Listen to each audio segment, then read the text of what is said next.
Dynatrace has always been working on an AI technology, and I know AI is the buzzword, but AI bringing into a unified observability and security is something that Dynatrace has been working on, and we'll be enhancing things on that. Just because we have one vision, we want those softwares to work perfectly. The entire life is actually changed and it's revolving around services which are digital, and we just want software to work perfectly. I think AI is again something that has been on top of the priorities with most of the CIOs. And for that, and there are certain initiatives even to bring down the carbon footprints. So these are the two things that even Dynatrace would like to focus on. We have built a product which was envisioned by our CTO around a decade plus ago, which had the entire causative AI concepts. We are coupling it up with predictive AI as well as generative AI. And this entire combo of AI is known as hypermodal under Dynatrace AI offerings. So these are the things that Dynatrace would be actually focusing on and ensuring and pitching in the market as well.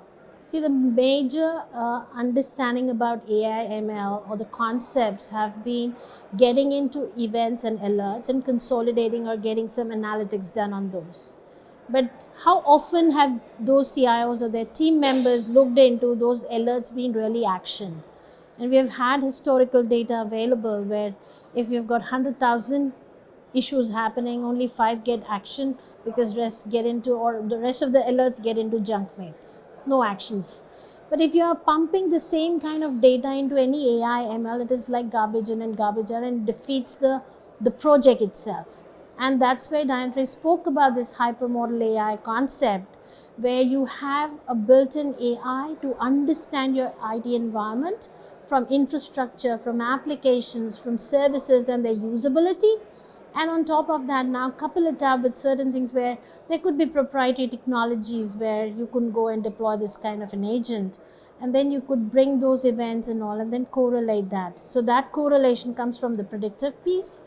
And then on top of that, not everybody is tech savvy and can write query languages to get their data answered.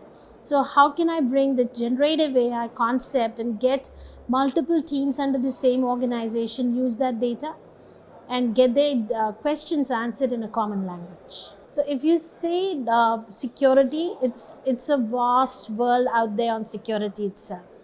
But Dynatrace maybe is the last line of defense, where if your firewalls or the load balancers and the front end, whatever security measures you would have taken, they might give a green light to these kind of data just because it's been considered legitimate, just because the vulnerability resides in the libraries that are being used to develop the codes, right? That is where Dynatrace runtime vulnerability analytics is what Dynatrace is bringing into the security world. But besides that, to CIOs itself, whether the CIO really has that vision and then he can understand what, just because every time CIOs are given a budget, it's a cost cut, they need to do more with less.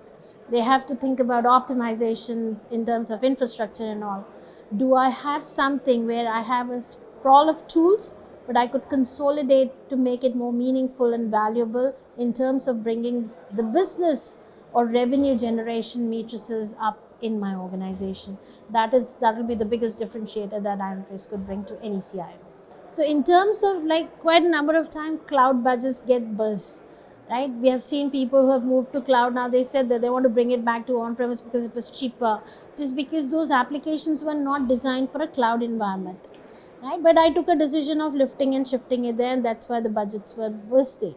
In terms of that observability, what is the right way? The entire application lifecycle management, if I have to really modernize an app, every juncture Dynatrace can help it, right? So it is not about just putting it in production, but looking into things from a pre-production to bringing to production and ensuring that I catch everything live and giving that observability. That time to detect an issue is the longest time, and that's why people get into war rooms. Dynatrace has been the longest period a war room peacemaker.